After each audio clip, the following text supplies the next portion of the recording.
Today's topic is acute suppurative otitis media.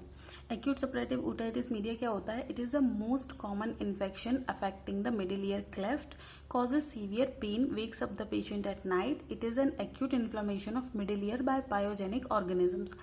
इसमें क्या होता है? ये जो acute suppurative otitis media है, ये middle ear का सबसे commonly found इन्फेक्शन होता है जो कि पायोजेनिक ऑर्गेनिजम्स के द्वारा कॉज किया जाता है और it causes severe pain, wakes up the patient at night. Etiology अगर इसकी देखी जाए तो इटियोलॉजी में इसमें देखेंगे कि एज जो है, एज ग्रुप जो है पर्टिकुलर, वो इन्फेंट्स और चिल्ड्रंस में ज़्यादा देखा जाता है क्योंकि इनकी जो यूस्टेकियन ट्यूब होती है वो वाइडर, शॉर्टर एंड हॉरिजॉन्टल होती है। फिर इसमें रूट्स देखें तो वाया दो मेन रूट देखे जाते हैं इसमें, via eustachian tube. Most common route होता है यूस्टेकियन ट्यूब के थ्रू इन्फेक्शन मिडिल ईयर तक पहुंचना, या फिर एक्सटर्नल ईयर से।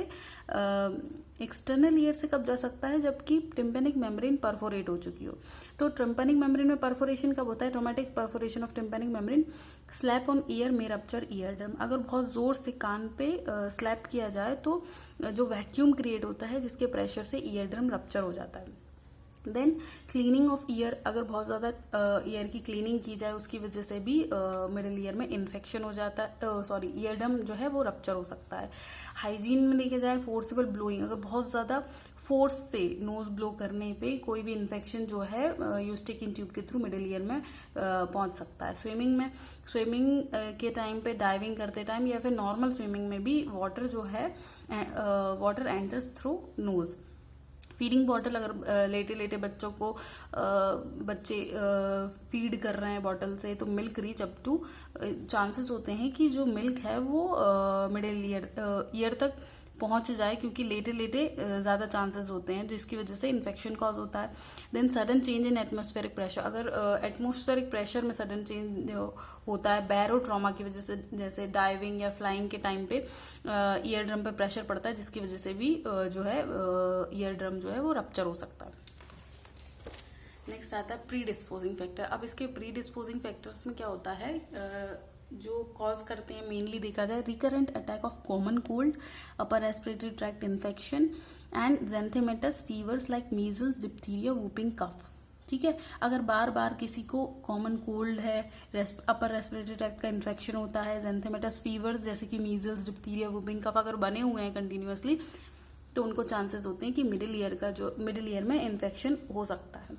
Infections of tonsils and adenoids, chronic rhinitis, sinusitis, nasal allergy, tumours of nasopharynx, packing of nose और nasopharynx for epistaxis, cleft palate, ये सारे इन्फेक्शंस हैं, ये सारी चीजें हैं जिनकी वजह से मिडिल ईयर में इन्फेक्शन हो सकता है।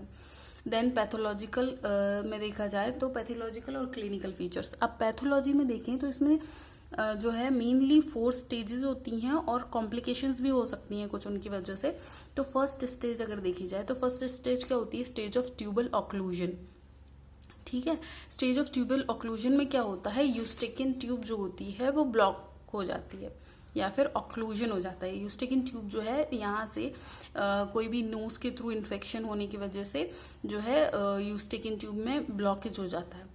ठीक, अब क्योंकि यूस्टेकियन ट्यूब में ब्लॉकेज हो जाएगा तो यहाँ पे एयर का प्रेशर नहीं जा पाएगा और ये प्रेशर मेंटेन नहीं कर पाएगा ईयर ड्रम पे, तो फिर यहाँ पे मिडिल ईयर में कंजेशन फील होगा।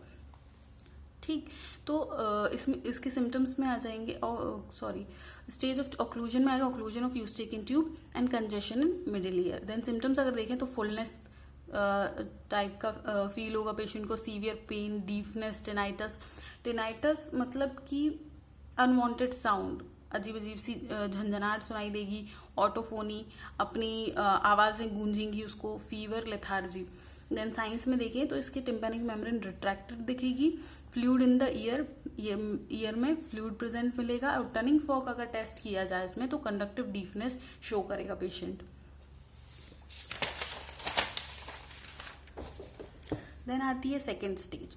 सेकेंड स्टेज में क्या होता है? Stage of pre suppuration. Pre suppuration stage of exudation भी बोला जाता है।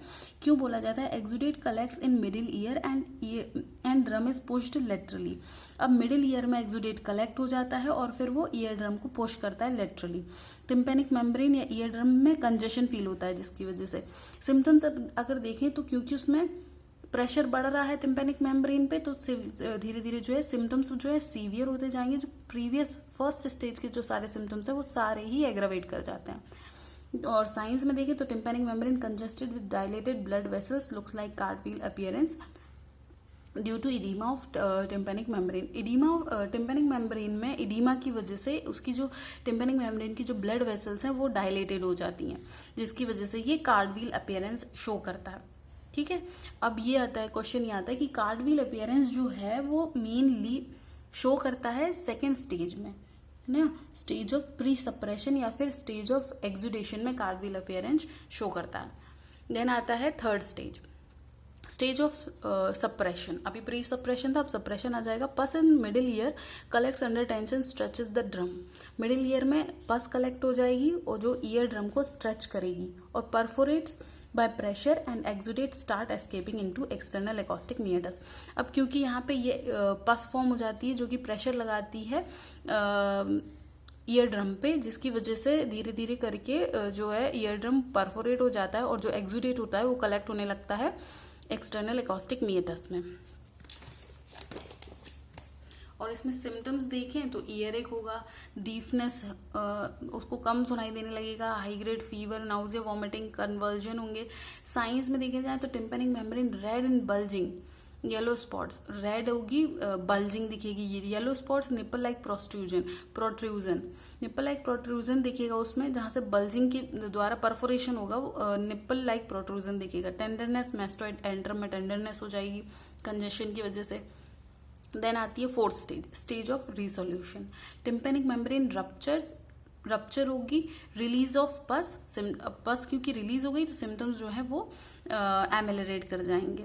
सिम्टम्स में क्या आ जाएगा, विथ इवैक्यूएशन ऑफ पस, ईयरिक कम हो जाएगा, फीवर कम हो जाएगा, पेशेंट फील्स बेटर।